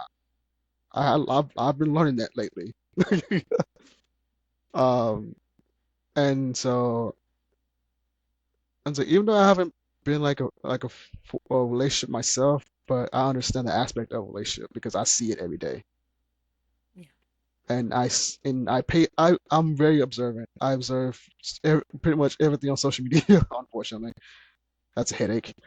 Um, um, but yeah, I guess I've seen the other side of women of being on TikTok talking about that she wants a man to pay all her bills because of yada yada yada. And I've seen people say, "What?" I've seen men say, "What do you bring to the man then if you want him to pay all the bills?" And it's like that's the wrong question to ask. Actually, I was like, because first of all, what the hell did you bring to her? And so I kind of question. I'm like, I was like, I try to watch the full video to understand what she's saying because I'm like, she starts out, she wants the man. I'm like, I want my man to pay all my bills, um, yada yada yada, and people and men talking about you a gold digger, you want a dad, you don't want a husband, and then you actually listen to her video for someone you actually listen to the video. She said she wants a man to help with the provide for, like the bills and stuff because she's struggling a bit. I'm like, she's not. I'm like, I'm like, but she's actually. But she, if you look at her content, a lot of women I see that talk about they want a man to provide like financially. You look at their content, a lot of them actually working their asses off. They just need the extra hand that to be there for them. Mhm. I was like, then granted, there are some girls that kind of just kind of go overboard a bit. I've seen that too. Because Jesus Christ, people are weird.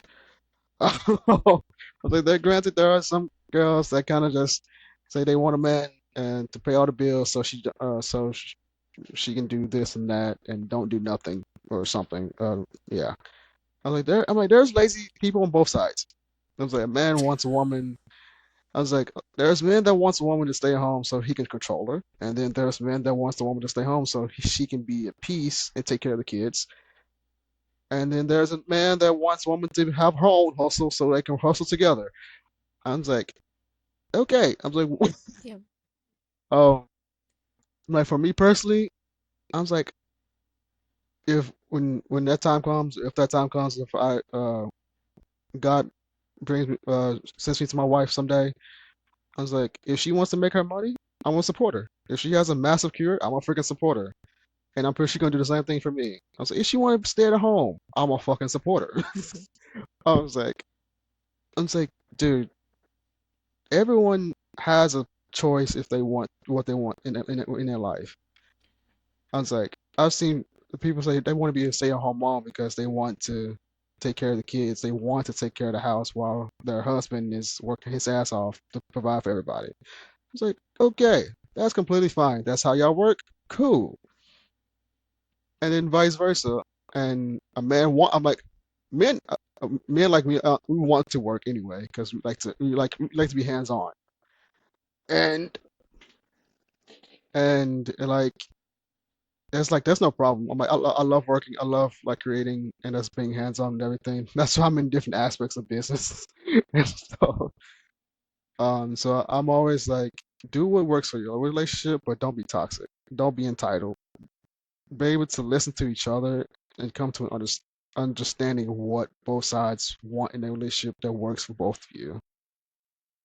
And I was like, and and also, I'm like, don't, I'm like, for men, do not try to force a woman to be a stay-at-home mom if she doesn't want to be, because women have strong minds, that's a lot stronger than us, by the way.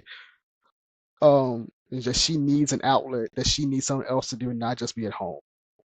And if a man wants to stay home for a bit, to be with his kids too, I'm like, because a lot of men want to be with their kids too, and stay home sometimes too, with their wife. And I was like, I'm like, let the brother be there at home sometimes so he can stay home with his kids too. Because there are a lot of men they don't want to just be they want to be a husband, father, provider, and a homemaker, and that can help take the pressure off the woman too. Because at the end of the day, it's a partnership. It takes two to tango. That's people say. Jesus. I And mean, it it's takes. right. I was like, it does take two to tango. But it takes a village to build an empire. So if we get to understanding where we just communicate honestly with each other and just figure out how to balance our lives out together, relationships would be so much better, honestly. And Yeah. there would be less divorces, and we just got to get that entitlement mindset out of our minds, and things would be so much smoother and everything. That's how I feel about it. Yeah. And the thing is, all of that goes back to overcorrection because not everything's black and white, Exactly. and there's so much nuance to it. Like, Hmm. again, like you said, everyone's different. Everyone has different preferences at the end of the day, and that's fine. Just find the Hmm. person that's right for you. Exactly. The issue is when you're projecting this mentality onto strangers online and the internet with a hateful approach with the Mm-hmm. idea to shame them and make them feel some type of way. And it's like that's not the way to go about it. And nor is that right. You shouldn't make a generalization like that of all women should be stay-at-home moms. It's like, no, if you want to stay home mom for a wife, that's fine. But that's not a healthy mindset to carry and say that women need to conform to this one idea to put them in a box. Mm-hmm. Because they've been doing that for, for centuries already. So it's like, come on, Mm-hmm. we can all do our own thing. It's about finding your right person, and Mm-hmm. thinking a little bit more critically on the situation, because what you said, people feel too entitled. I've Mm-hmm. seen people say, take me as I am.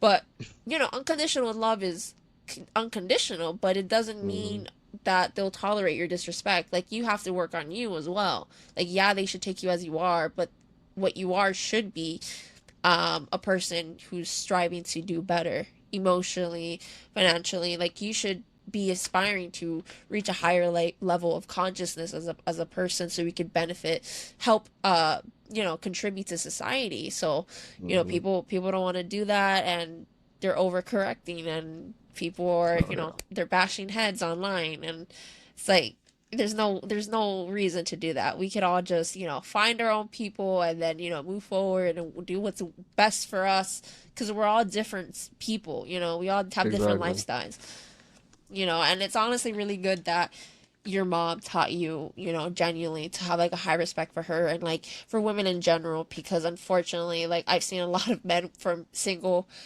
parent households, specifically single moms, where I don't know why they just don't respect women, unfortunately.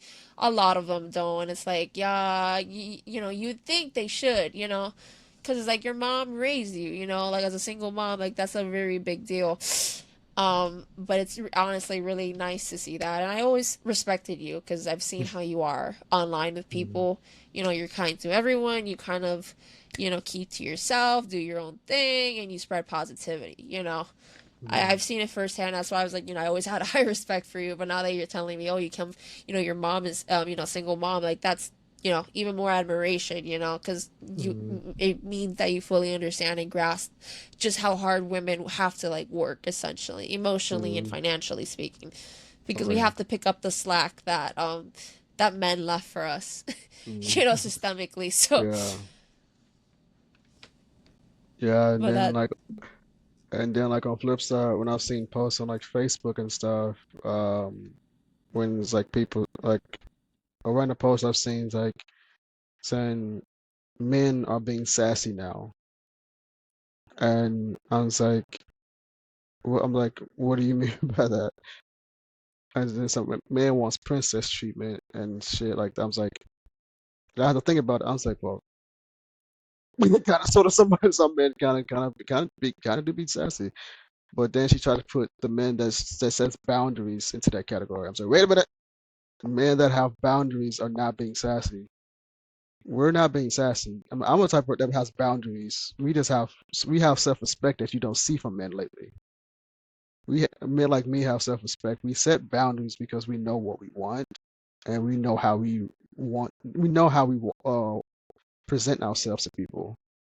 I was like, I'm raised old school, so you're not gonna. I'm like, I might be 26, but you're not gonna see me out here partying in clubs, anything. I'm freaking in my office 24/7 working on my companies. I was like, I'm raised old school where to the point. I don't know any of these artists in my generation. I go back to listen to old school music that actually have messages of love and message of storytelling messages in their music. And I was like, don't put me in that category of because I have boundaries. I'm being sassy or when I want princess treatment. I'm like, no, I don't. I just want simple respect. And I set boundaries to let you know I'm not going to deal with your bullshit. I was like, because I respect, I love and respect women, but I'm not feeling that you walk over me thinking that you exactly. just finna. Well, just because I love and respect, don't take my kindness for weakness because I love and respect women regardless. But if you're trying to come to me with a trying to say that I need to bow down to you, it's like respectfully, no. I bow down to no one but God. You good? Yeah.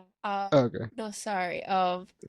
No, I'm just processing what you said. I do think Yeah, that I that's a was good like, thing, and I think most men need to do that, honestly.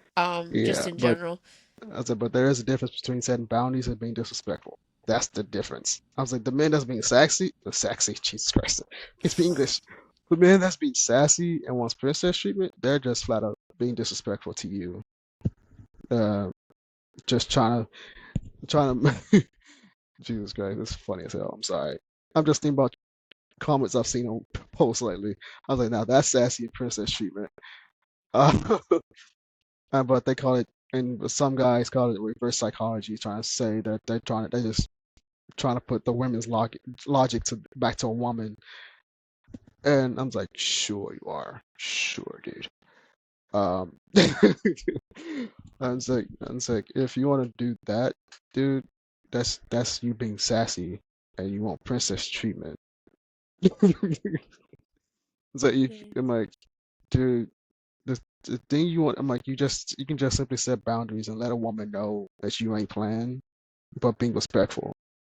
And it's like, I'm like, dude, when I tell you a woman will respect you, if a woman will freaking respect you more if you actually came straight to her face and told her honest truth, respectfully, by the way. And if you just come right to her firsthand with no lie, no hidden anything, she would respect you more, and she would do 10 times more to support you just because you came to her directly and told her what you're Yeah. about. You didn't bullshit, and it's just the fact that you was man enough to admit things to a woman, to your woman.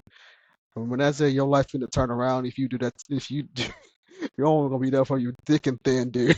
I'm telling you. Because that's literally what I always understand. That that's literally what women want is just honesty, loyalty, respect, and communication, and that's what men like me want too. I was like, that's the bottom line. It's just those Yeah. relationships are that simple. It's literally. I was like, that's and with this random post on TikTok where people like women taking their man's phone and see how he reacts, or taking like trying to take to see if he try to like grab his phone quickly and see. I was like, if he does that, he's hiding something. I was like, but the question is, what is he hiding? Is it something bad, or is it something he has on his phone that he wants to surprise you with? That's the thing. Because with me, if you try to grab my phone and I have a surprise for you, I'm just like, don't look at my phone. I will tell you, I'm like, there's something I'm doing for you. I don't want you to see yet. Yeah. I would say that. Like, so please don't let me take this off my phone. And then you can look at it. I'm Yeah. like, but if he just quickly snatches his phone, I'm like, he might be potentially cheating. Um, Yeah. and then other videos kind of make me laugh when he try to grab a man's phone. He grab his snacks. He's like, no, it's my food. I'm like, that's me. I'm gonna grab my snacks so freaking fast.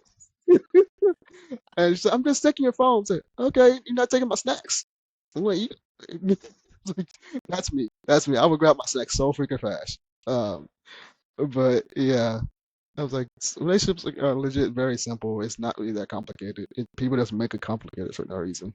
Exactly. Like full transparency is the way to go. I warn women, I'm like, watch out for an honest man.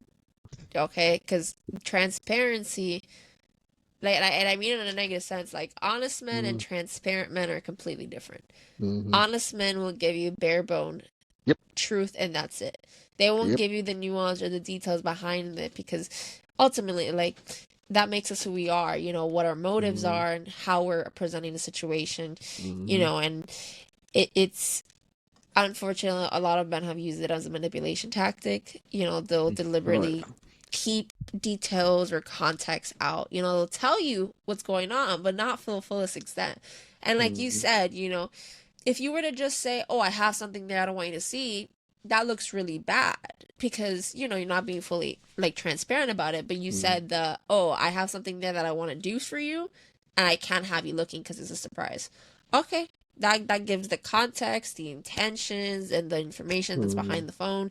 Like That's so easy, so quickly, but people do this to yeah. hide their bad intentions. So I'm like, I watch out for the honest men because they like to keep out details that aren't crucial, to Yeah. be honest. So, Yeah. full transparency is definitely the way to go, honestly. And I Just, don't be upfront sugarcoat with and everything. Yeah, and I don't sugarcoat anything. I was like, if you look at my phone, I was like, you can look at my phone, but let me just take something off right quick because it's something I'm planning for you, Yeah. that I don't want you to see because I want your full authentic reaction when it comes to life.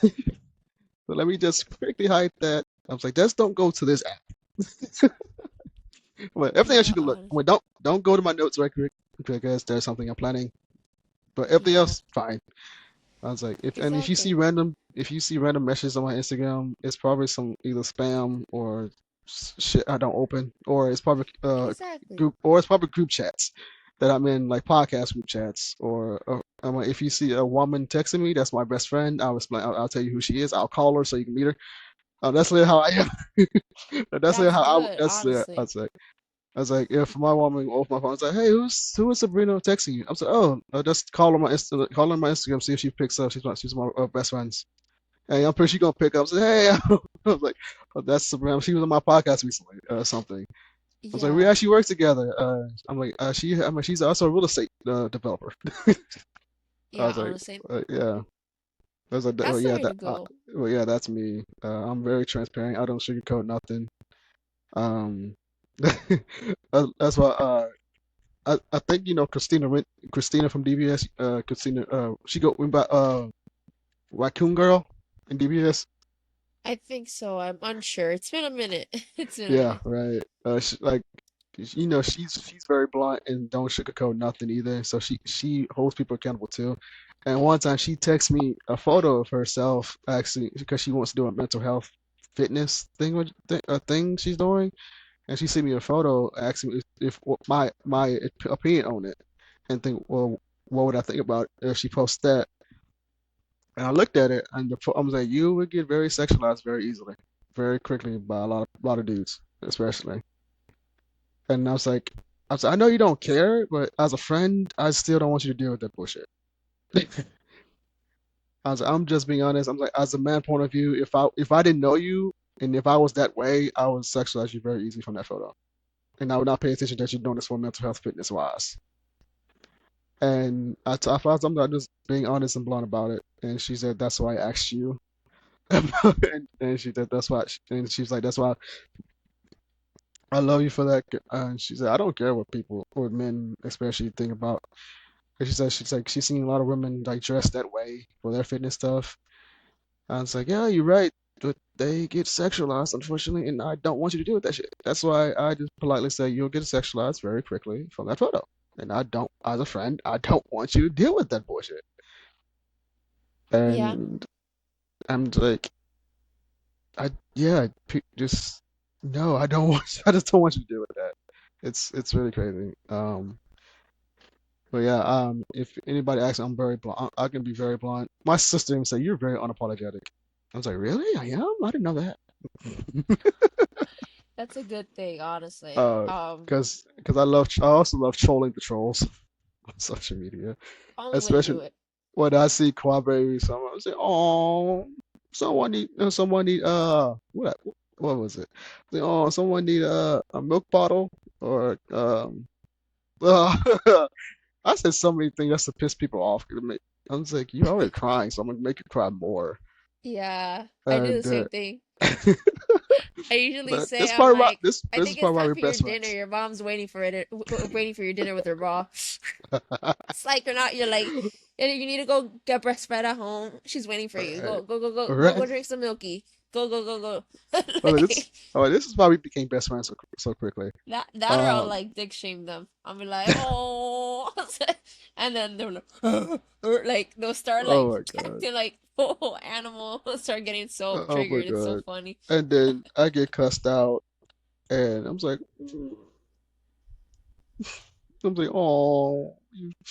you go back to your mother's basement and sucking your thumb like a good boy you are. Oh. And then when I get done, I just block them. I was like, all right, my entertainment's done for now. Um, and in these political posts come up, I see all these comments, and I'm just like, they talking about this person did this. I'm just like, no, he didn't. That, I'm like, this is actually the actual information you don't read. I was like, you realize gas prices was actually down during that administration, right? And plus, the Yeah. president doesn't have control over the gas prices, though. But okay, Yeah, they've been saying that for a minute, and like I'm like, do you guys not understand how it works? And they're like, the economy was so good when he was in office. I'm like, you realize not that was really. Obama's like tax plan, and like that was his economy that was built. He was just benefiting off of Yeah, it. Like, yeah. you guys don't. And then I was like, I've seen people talking about y'all mad at Trump because he deported immigrants and stuff, but Obama did the same thing. And I did my research. I was like, Obama actually went through and actually found the criminals and deported them. Trump is just deporting just because. That's the difference. Yeah, exactly. It's I was all about like, intent and like yeah. how you're doing it too. I was like, and then in that record, I just really want to stress this is not a political podcast. This is just talking conversation.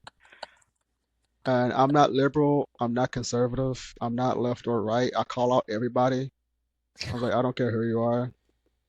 Um, I was like, I laugh at all the memes, despite if it's Democratic or Republican. I laugh all because the government is pathetic in a ways, and they're straight up lies in a ways.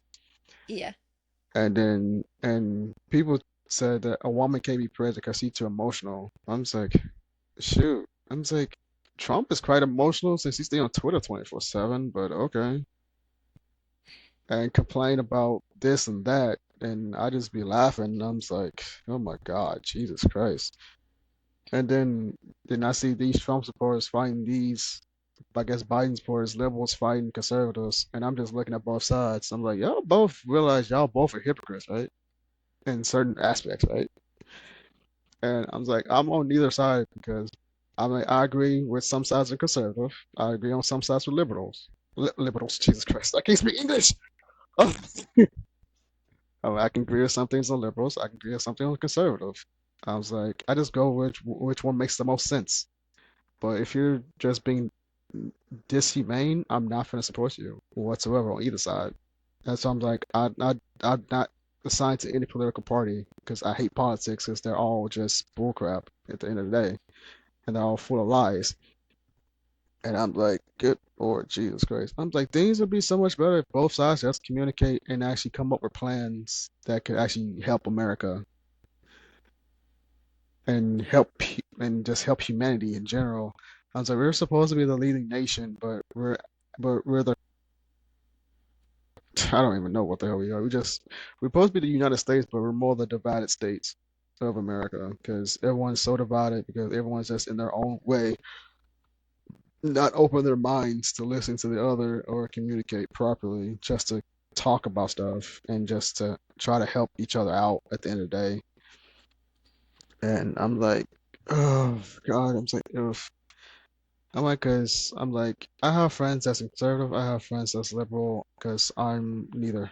I'm like, I'm neither. I'm like, you can agree to disagree, but if you just flat out being disrespectful, I'm not gonna talk to you or be friends with you. Yeah. I was like, I mean, I don't have time for drama or just disrespect at all. And yeah. yeah, honestly. Yeah, no, I feel like there's a third party though. Like I feel like Trump supporters are like their own separate entity because Hmm. conservatives, they kind of been consistent, That's true. throughout history. Same thing with Democrats. MAGA kind True. of created like a division with Hmm. between conservatives and liberals. It created a third party that had basically all the beliefs of a conservative, then some, you Hmm. know, um, and it just created like a toxic, more division than the Hmm. country has had in years, like more Right. than we've ever had, simply because they created that third party. Hmm. And I feel like I got no problems if you're a conservative. I got problems if you're a Trump supporter. That's like sorry, no, like sorry, not sorry. We can't Yeah, be friends. I've actually kind of Like there's noticed a that there's a too. line for me. I can't. I've actually kind of noticed the difference a bit too. I'm just like, because people are like, yeah, I've seen people's like, are you a Trump supporter or are you a conservative or you're a liberal? I'm just like, what's the difference? I thought conservative and Trump supporters like the same thing. But lately, I've kind of been noticing, I'm just like, you're a conservative, but you don't support Trump. I'm just like, and I legit thought conservative and Republican were like the same thing, and liberal and Democrat were like the same thing. And I'm learning all about I'm learning all this political stuff because I need to, honestly, even though I hate it. But it's just very interesting because I'm like, I see people say they say they're conservative, but they dislike what Trump is doing and they did not vote for him. I'm like, interesting.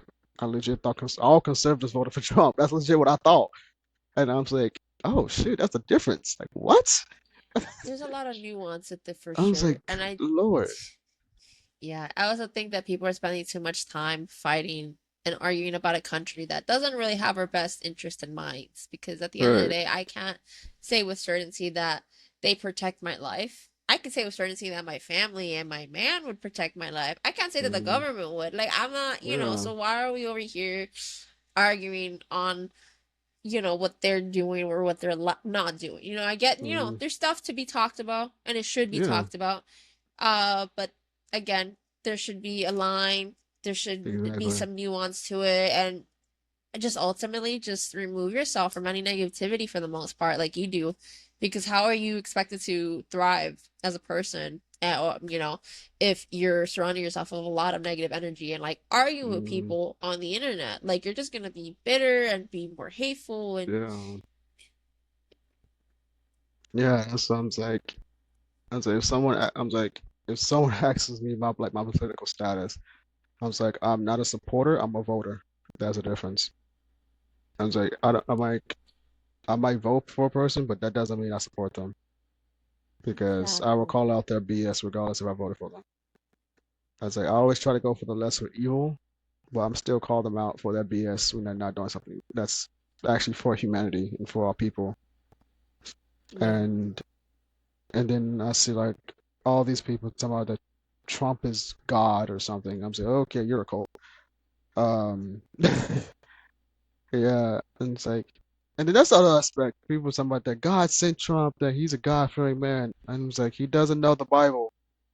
If he's such a God-fearing man, he wouldn't be disrespecting humanity like he is.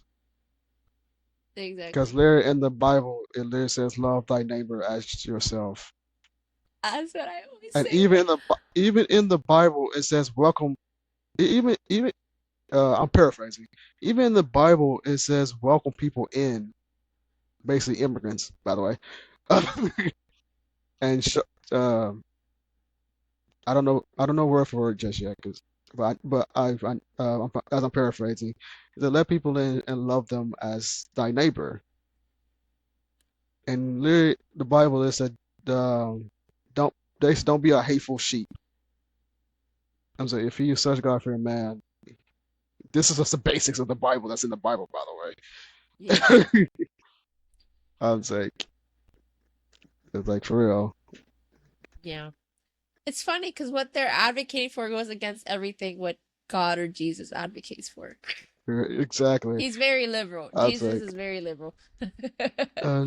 dude, I'm like, Jesus Christ would not allow any of this right now at all. I Exactly. was like, I was like, y'all take, this is what I always say, there's a difference between religion and spirituality because people, my mom always taught me that we're actually born spiritual before God has put us in this flesh to live in this world, but we're spiritual at the end of the day.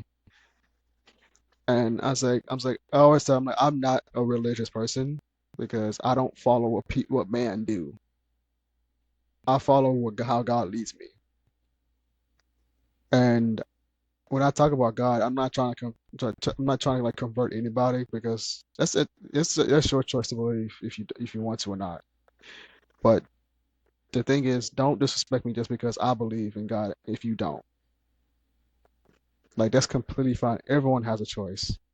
But I believe because I want to, and I believe because Exactly. my life experience.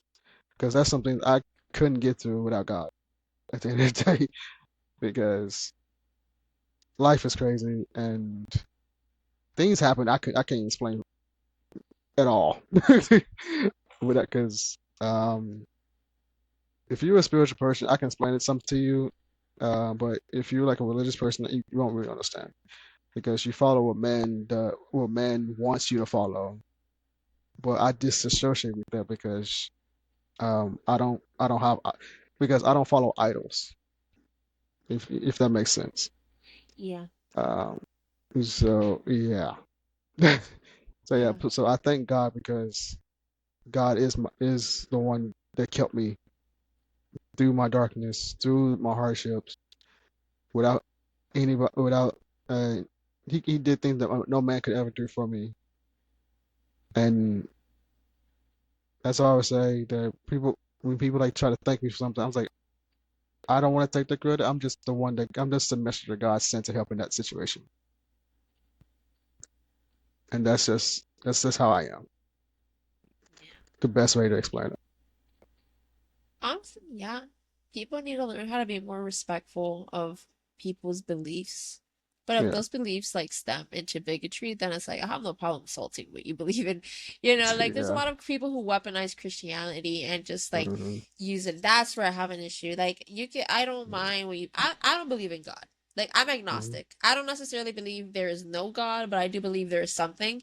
But I'm not gonna look down on anyone who talks about their experience. I don't hear you talking about God and think, "Oh my God, he's trying to convert me." Like I'm not. You're talking about your experience and your thought process. yeah, You're not doing nothing. Like people need to relax and just not be as hateful and not weaponize what they believe in to hurt others because there's no reason for anyone to do that. hmm There's no reason. Just like, right. we can all just be minding our own business, improving Mhm. ourselves and essentially society as a whole, but instead y'all want to be hateful asses online. So, Oh my God. And then it really pisses me off when people try to use religion to justify Trump's actions or try to justify a pedophile. Talking about that Jesus will forgive a pedophile or something. I've seen those comments in TikTok and stuff. Talking about that Jesus would I don't know. It pissed me off. I forgot it. So well, I know it really yes. pissed me off. I was like, first of all, Jesus would not freaking deal with a pedophile like that. Because one, even the Bible says don't hurt the children and don't touch the children. And also you also just put Jesus' name in vain. That's also unforgettable. By the way, that's also in the Bible. I was like, so you're telling, so you're in your logic, you're telling me that Jesus would support a pedophile. I'm like in your logic, just because Jesus loves everybody, you think Jesus will support a pedophile? Why would Jesus go against his own word? In your in your logic, he literally said, don't hurt the children, and don't hurt my people." Like in your logic, and it was like, Yeah. I, I don't understand why people try to weaponize and try to force religion down people's throats and try to say, "Oh, Jesus would do this and that," and yada yada yada. And so my Jesus would not support abortion. I was like, Jesus, I'm like, Jesus give people rights to their own bodies. Yeah.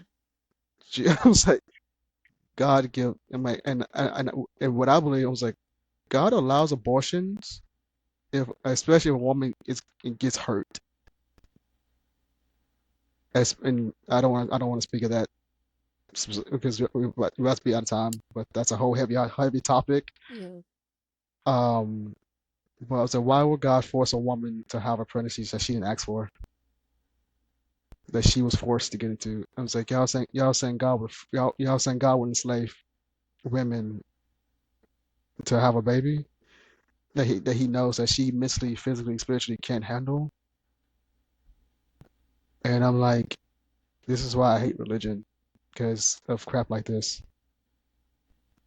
And I was like, this is freaking disgusting. And this is why stuff just getting worse and worse because y'all doing crap like this.